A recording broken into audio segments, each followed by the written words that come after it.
मोहम्मद कामरान अशरफ है और मैं लॉ का लॉयर हूँ और लॉ कॉलेजेस में मैं पढ़ाता भी हूँ। हमने उस्ताद ऑनलाइन चैनल पर एक लेक्चर सीरीज़ स्टार्ट कर रखी है जो 3 साला प्रोग्राम है हमारा LLB का। उसके हवाले से जो हमारे सब्जेक्ट्स हैं उनके हवाले से हम एग्ज़ामिनेशन पॉइंट ऑफ व्यू से जो है वो ओवरव्यू ले रहे हैं तमाम सब्जेक्ट्स का, जिसमें आज हम पब्लिक इंटरनेशनल लॉ को डिस्कस करेंगे।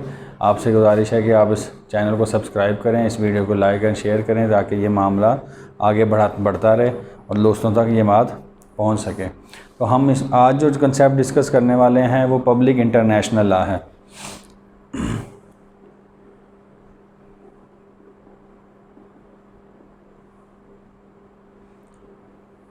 मौजूदा ज़माने में पब्लिक इंटरनेशनल लॉ जो है वो बहुत एक अहम मामला है और ये बेसिकली डील करता है कि जब स्टेट्स आपस में मामलात करती हैं, एक दूसरे के साथ इंटरेक्ट करती हैं, एक दूसरे के साथ ट्रीटी करती हैं, कोई कॉन्ट्रैक्ट करती हैं, आपस में डील करती हैं। कभी आर्म कन्फ्लिक्ट भी हो सकते हैं दोनों स्टेट्स के दरमियान, और कुछ ऐसा है कि आपने कोई फ़ाइनेंशियल ट्रेडिंग करनी है, कोई सामान बेचना है, कोई सामान ख़रीदना है, ये सारे मामला अगर स्टेट लेवल पे हो रहे हों तो हम उसे कहते हैं कि ये जो ओवरऑल स्टेट की एक दूसरे के साथ डीलिंग्स हैं ये पब्लिक इंटरनेशनल लॉ में हम स्टडी करते हैं।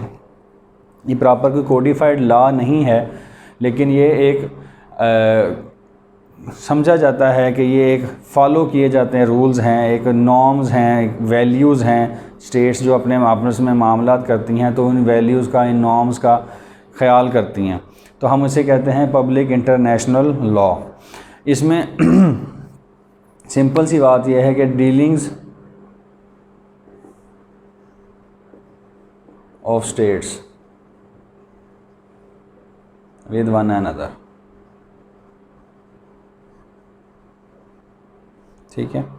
इसके अंदर जो सबसे अहम बात है वो ये देखने की बात है कि इसका जो सब्जेक्ट है इस लॉ ये किन पे अप्लाई होता है, ये स्टेट्स के ऊपर अप्लाई होता है। और पुराना व्यू यही था कि ये सिर्फ स्टेट की हद तक है और स्टेट्स से ज़्यादा इसका कोई इम्प्लीमेंटेशन नहीं है, किसी के और के ऊपर इसका ज़ोर नहीं है, इस सब्जेक्ट जो है वो सिर्फ स्टेट है।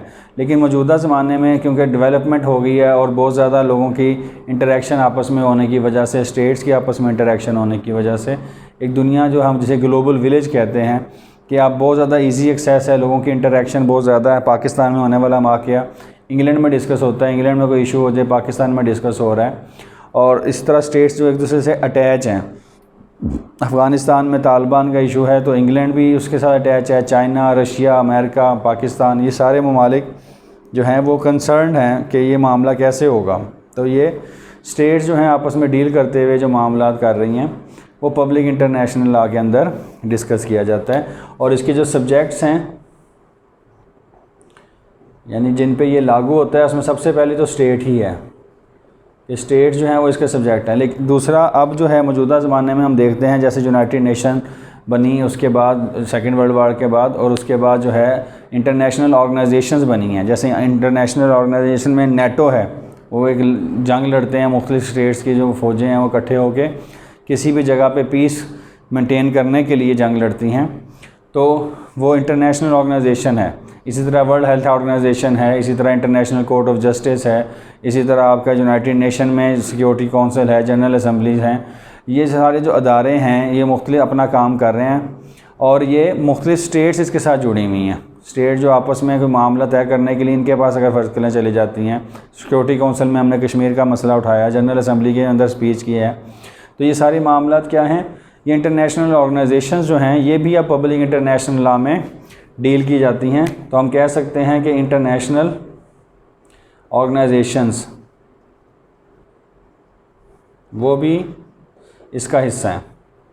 इसके बाद कुछ ही हद तक हम कह सकते हैं कि पर्सनस भी, इंडिविजुअल्स भी कहीं ना कहीं ऐसा वक्त आ जाता है कि स्टेट लेवल पे उसका मामला चल रहा हो। जैसे जूलियन असांज, एक विकीपीडिया का जो मामला बना था, विकी लीक्स आई थी, तो जूलियन असांज एक मुल्क का शहरी है, लेकिन उसके साथ जब उसने वो लीक्स उसने जो है ऑनलाइन की तो उससे क्या हुआ कि बहुत सारे स्टेट्स जो हैं उसमें इन्वॉल्व हो गए और एक स्टेट ने उसको पकड़ लिया, दूसरी स्टेट उसकी एक्सट्रेडिशन मांग रही है और हम इसको ट्राई करना चाहते हैं, अमेरिका को वो नहीं दिया गया। उसके बाद मामला चलते रहे, तो अब वो एक आदमी जो है वो स्टेट्स के आपस के मामलात के हवाले से डिस्कस हो रहा है। तो हम कह सकते हैं कि इंडिविजुअल्स भी किसी हद तक जो हैं वो इसका सब्जेक्ट बन चुके हैं। इसी तरह स्टेटलेस पर्सन है, रोहिंग्या जो हैं बर्मा के अंदर, म्यांमार जिसे हम कहते हैं आजकल, उसमें जो रोहिंग्या हैं वो स्टेटलेस पर्सन हैं, उनकी स्टेट उनको अपना शहरी ही नहीं मानती और किसी और मुल्क के शहरी भी नहीं है, तो उसका मामला भी जो है यूनाइटेड नेशन में डिस्कस हो रहा है। स्टेट्स जो हैं वो उसके साथ कंसर्न है, तो वहाँ पे इंडिविजुअल्स जो हैं वो भी किसी हद तक subject of public international law बन जाते हैं। इसके साथ हम देखते हैं कि इसका रिलेशनशिप म्यूनिसिपल लॉ के साथ क्या है या स्टेट लॉ के साथ क्या है, उसमें हम इसको मज़ीद डिस्कस करेंगे कि इसके अंदर क्या चीज़ें इन्वॉल्व होती हैं। तो इसको हम कह सकते हैं कि वर्सेस स्टेट लॉ या म्यूनिसिपल लॉ।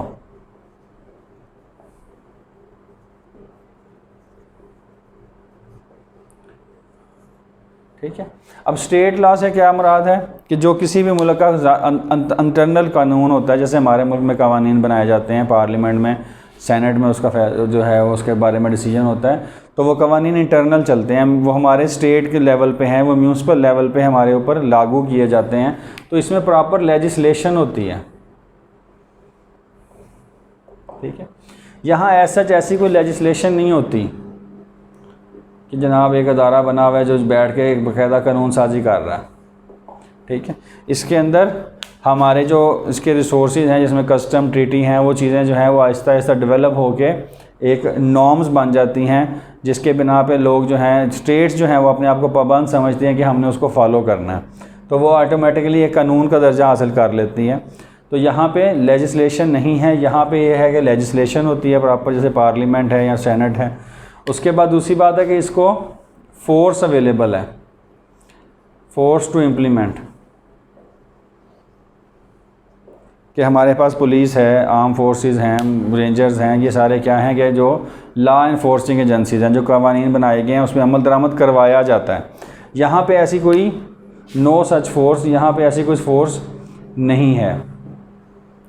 अगर ये पूछ लिया जाए कि इनके दरमियान क्या मुताबिकत है, तो आप दोनों का बयान करेंगे। पब्लिक इंटरनेशनल लॉ जो है बेसिकली स्टेट्स को डिस्कस करता है, और म्यूनिसिपल लॉ जो है वो हमारे किसी भी स्टेट के जो बाशिंदे होते हैं, जो वहाँ की पॉपुलेशन होती है, उस पर लागू किया जाता है। इसमें प्रॉपर लेजिस्लेशन होती है, यहाँ पे ऐसी लेजिस्लेशन नहीं होती है। यहाँ पे कोई ऐसी फोर्स नहीं है कि जो पब्लिक इंटरनेशनल लॉ को इम्प्लीमेंट करा सके। हाँ, कुछ तरीके हैं कि जो नॉर्म्स को वायलेट किए करती है कोई स्टेट, तो फिर उसको लागू करवाया जाता है कि जनाब आप ये वायलेशन ना करें, पीसफुली जो है को एग्जिस्टेंस जो है वो होना ज़रूरी है।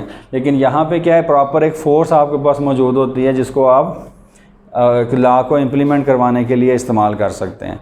ठीक है, अब इसके सोर्सेज में जो है वो हमारी लेजिस्लेशन होती है, अमूमन जुडिशल डिसीजंस वगैरह होते हैं।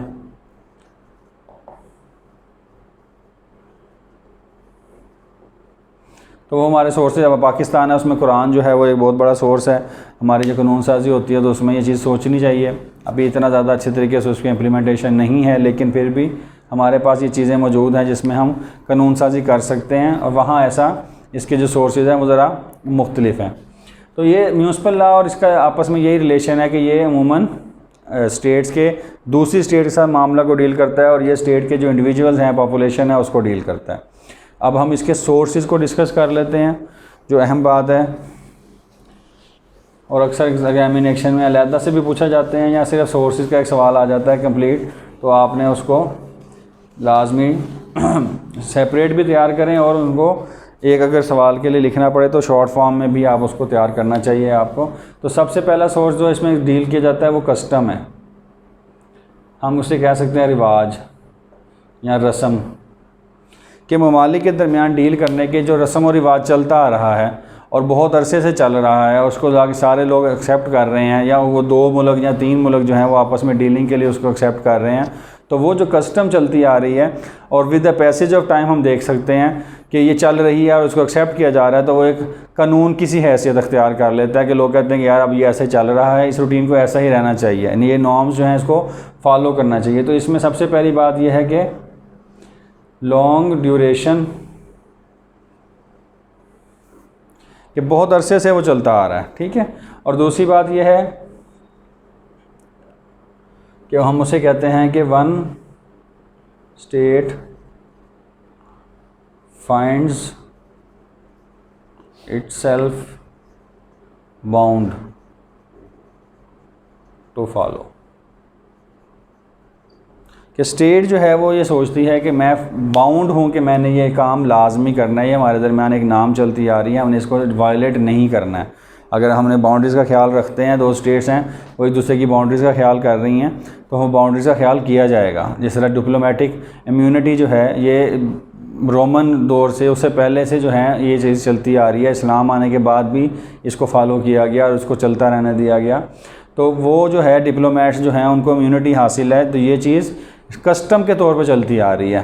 ठीक है, ये कोई ट्रीटी नहीं साइन हुई थी पहले, ये एक मामला चल रहा था और वो कस्टम चलती रही और तमाम जो ममालिक हैं वो समझते थे कि यार ये बेहतर बात है, इसको अमल दरामद करना चाहिए। और तो वो चीज़ कस्टम जो है वो अपने इन दो बुनियाद पे कि क्या लोग उसके बारे में अपने आप को बाइंडिंग समझते हैं, उस बाउंड समझते हैं कि ये चीज़ हमने फॉलो करनी है या नहीं करनी है, और दूसरा वो कितने अरसे से वो इस्तेमाल में है, उस प्रैक्टिस में है वो चीज़। इन दो बातों पे जो है वो कस्टम जो है वो एक कानून का सा दर्जा हासिल कर लेती है। वो चाहे वो कोडिफाइड ना हो, लेकिन उसको फॉलो करना लोग अपने आप की कंपलसरी समझते हैं, अपने आप को बाउंड समझते हैं कि हमने उसको लाजमी फॉलो करना है। तो इसकी पहली चीज़ तो जो इसके सोर्सेज में आता है वो कस्टम्स ही हैं। दूसरी चीज़ जो अहम है, वो बहुत ज़्यादा अहम है, वो ट्रीटी है।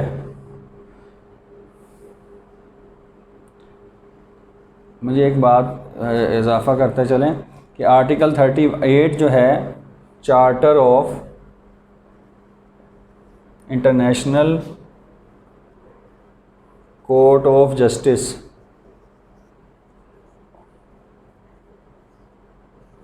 इसमें ये जो हैं सोर्सेज ऑफ इंटरनेशनल लॉ जो हैं वो डिस्कस किए गए हैं।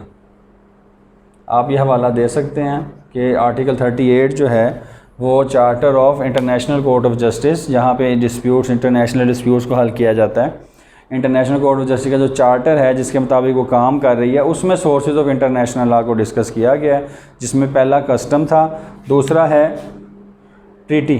ये दूसरा सोर्स जो है वो ट्रीटी है। ट्रीटी का सवाल अलहदा से भी पूछ लिया जाता है और इस सोर्स में भी हमने बयान करना है। ट्रीटी बेसिकली क्या है? Agreement between two states. सादा ज़बान में हम इसे कहें कि ये एक एग्रीमेंट होता है, कॉन्ट्रैक्ट होता है बिटवीन स्टेट्स। अगर ये दो स्टेट्स के दरमियान हो तो उसे हम बायलैटरल कहते हैं, तीन के दरमियान हो तो ट्राइलैटरल कहते हैं, टू स्टेट्स हैं तो ये कहलाता है बायलैटरल। अगर तीन स्टेट्स हैं तो ये ट्राइलैटरल कहलाता है, और अगर तीन से ज़्यादा हैं तो मल्टीलैटरल।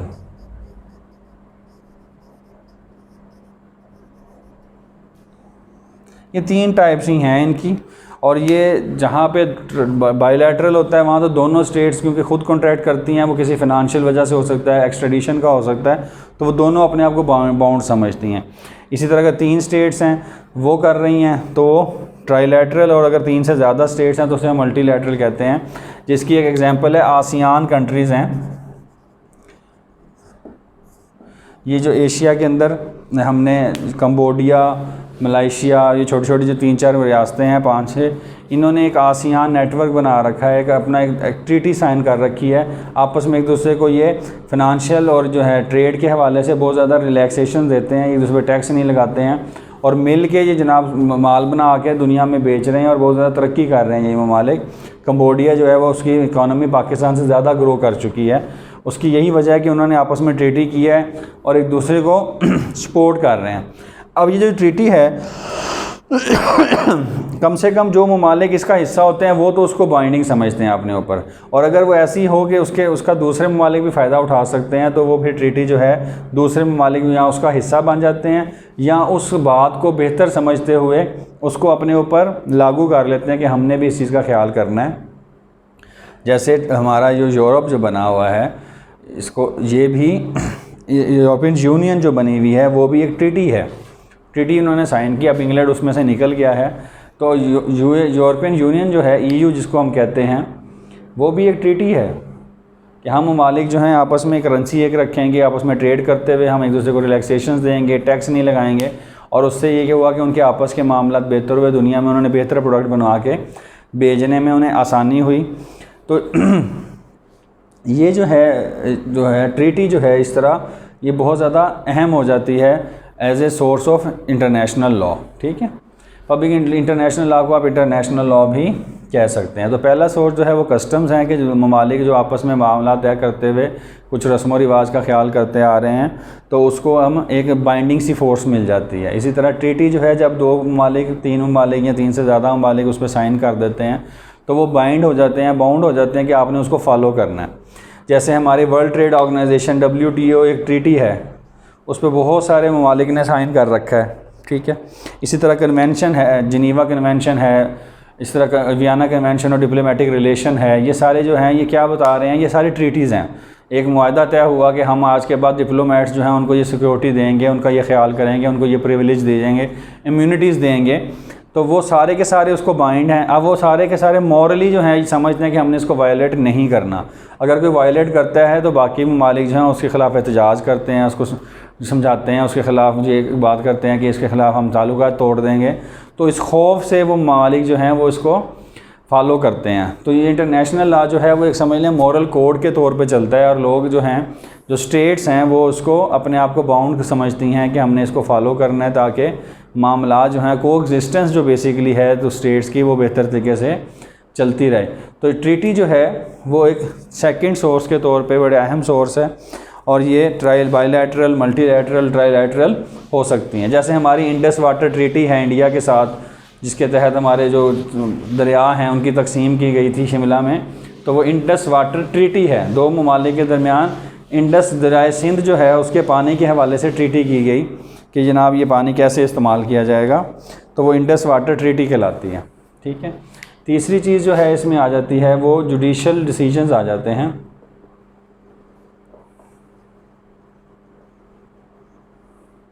ऑफ इंटरनेशनल कोर्ट्स जिस तरह हैं हमारी पास यूनाइटेड नेशन के तहत बने, उसके बाद जो है इंटरनेशनल कोर्ट ऑफ जस्टिस है, इंटरनेशनल क्रिमिनल कोर्ट है, जहाँ पे इंटरनेशनल जो क्राइम्स होते हैं जैसे जिनोसाइड का क्राइम है उसके हवाले से मामला जाते हैं। उनके जो डिसीजंस हैं वो डिसीजन जो हैं वो आने वाले वक्त में एक कानून की सी हैसियत रख लेते हैं कि ये नॉर्म्स उन्होंने डिसाइड कर दिए तो फिर इसका हमने ख्याल करना है। जैसे एंग्लो नॉर्वेजियन एक केस है, उसमें जो टेरिटोरियल बाउंड्रीज़ हैं सी की, समंदर किस हद तक जो है एक मुल्क जो है उस पर अपना इख्तियार चलाएगा वो डिसाइड हो गई। और उसके बाद आने वाले वक्त में टेरिटोरियल जो है सी के हवाले से एक बाकायदा कन्वेंशन भी पास हो गया और उसके अंदर सारे जो ममालिक हैं उसको फॉलो कर रहे हैं।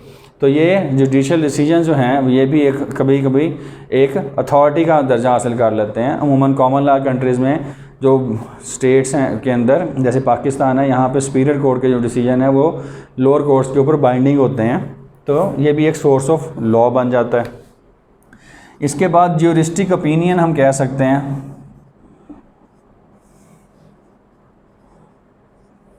या ओपिनियंस ऑफ राइटर्स।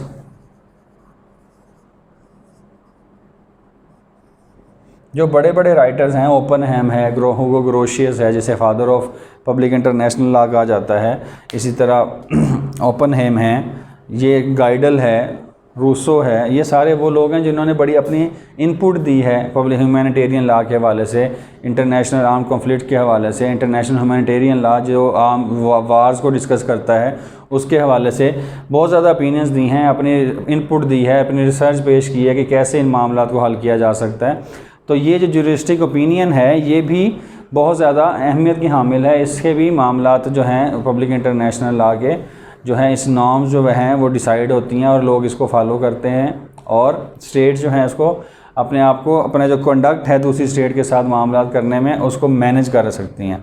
तो हम कह सकते हैं कि हमारे पास पब्लिक इंटरनेशनल लॉ के जो सोर्सेज हैं वो पहला कस्टम्स, दूसरा ट्रीटी, तीसरे नंबर पे जुडिशियल डिसीजंस हैं, और चौथे नंबर पे आ जाती है ज्यूरिस्टिक जो है ओपिनियन आ जाती है। तो ये वो चीज़ें हैं जो मेजर सोर्सेज ऑफ जो इंटरनेशनल लॉ हैं और इनकी बेस पे इंटरनेशनल डेवलप हुआ। और इसमें अगर हम एक और कंसेप्ट को ऐड करें कि जब एक आदमी जो किसी और मुल्क का शहरी है, जैसे अमेरिका का कोई शहरी पाकिस्तान में आके रहता है किसी जॉब के हवाले से, कोई यहाँ टूर पे आया हुआ है, सैर करने आया हुआ है, तो अगर उससे कोई इशू बन जाता है तो उसके ऊपर जो उसका कानून है वो उसके मुल्क का लागू होगा। अगर उसके फ़र्ज़ करें वो यहाँ मर जाता है या उसके कोई विरासत का मामला था या वो यहाँ आके शादी कर लेता है, तो उसका क्योंकि डोमिसाइल उसकी नेशनैलिटी अमेरिकन है तो उसके ऊपर कानून भी अमेरिकन ही लागू होगा। तो उसको हम कहते हैं प्राइवेट इंटरनेशनल लॉ।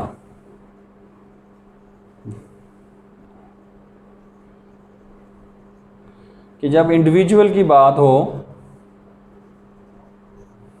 इन एलियन कंट्री, मकसद है कि जो उसकी अपनी ओरिजिन का कंट्री है उसके अंदर वो नहीं है। जैसे पाकिस्तानी है, अब यूके के अंदर दूसरी शादी की इजाज़त नहीं है, लेकिन पाकिस्तानी अगर वहाँ जाके दो बीवियाँ भी रखना चाहता है रख सकता है, क्योंकि उसका हमारा जो पाकिस्तान का कानून है वो 2 शादियों की इजाज़त दे रहा है। या सऊदी अरब है उसका जो शहरी है तो वो उसके ऊपर कानून जो है वो उसके मुल्क का लगाया जाएगा। उसकी विरासत अगर तकसीम होगी तो उसके मुल्क के कानून के मुताबिक होगी, तो उसे हम कहते हैं प्राइवेट इंटरनेशनल लॉ। उसमें वो कन्फ्लिक्ट ऑफ लॉज और बहुत सारी चीज़ें आ जाती हैं। तो हमारा सिर्फ फोकस जो है वो पब्लिक इंटरनेशनल लॉ के हवाले से है, जिसमें पब्लिक इंटरनेशनल लॉ क्या है कि जब स्टेट्स आपस में डील करती हैं तो उसको जो लॉ गवर्न करता है वो पब्लिक इंटरनेशनल लॉ कहलाता है। म्यूनसिपल लॉ से ये इसलिए फ़र्क है कि इसमें कोई लेजिस्लेशन नहीं है, इसके पास कोई ऐसी फोर्स नहीं है कि जो वो अपने लॉ को इम्प्लीमेंट करा सके। ये कोड्स हैं, रूल्स एंड रेगुलेशन हैं कि स्टेट जो अपने आप को बाउंड समझती हैं आपस में रिलेशन करते हुए, ठीक है। फिर इसके सोर्सेज हैं, कस्टम है, ट्रीटी है, जुडिशियल डिसीजंस हैं और पब्लिक जो जूरिस्ट हैं लॉ के उनकी ओपिनियंस जो हैं वो उसका अंदर शामिल हो जाती हैं। तो ये सारा ओवरऑल जो है पब्लिक इंटरनेशनल लॉ के हवाले से आपका एक पूरा क्वेश्चन बन जाता है। अगर वो म्यूनसिपल लॉ के साथ उसका रिलेशनशिप पूछे तो आप बयान कर सकते हैं कि म्यूनसिपल लॉ जो स्टेट बनाती है और अपने पॉपुलेशन पे लगाती है, या स्टेट्स आपस में डील के लिए बना रही हैं या फॉलो कर रही है किसी चीज़ को, आपस में किसी ट्रीटी की बेस पे फ़ैसला हो रहा है। यहाँ पे कानून सख्ती से इम्प्लीमेंट करवाया जाता है, वहाँ सख्ती से इम्प्लीमेंट नहीं करवाया जा सकता है। तो ये सारी चीज़ें जो हैं उसमें वो डिफरेंस आप बता सकते हैं। फिर उसके सोर्सेज को बयान कर सकते हैं, सोर्सेज अलहदा भी पूछे जा सकते हैं, तो उसमें भी आपने ये चीज़ बयान करनी है कि ये इंटरनेशनल लॉ के सोर्स हैं। थोड़ा सा इंटरनेशनल लॉ का हवाला देते हुए आप उस सोर्स को मज़ीद एक्सप्लेन कर सकते हैं। बहुत शुक्रिया।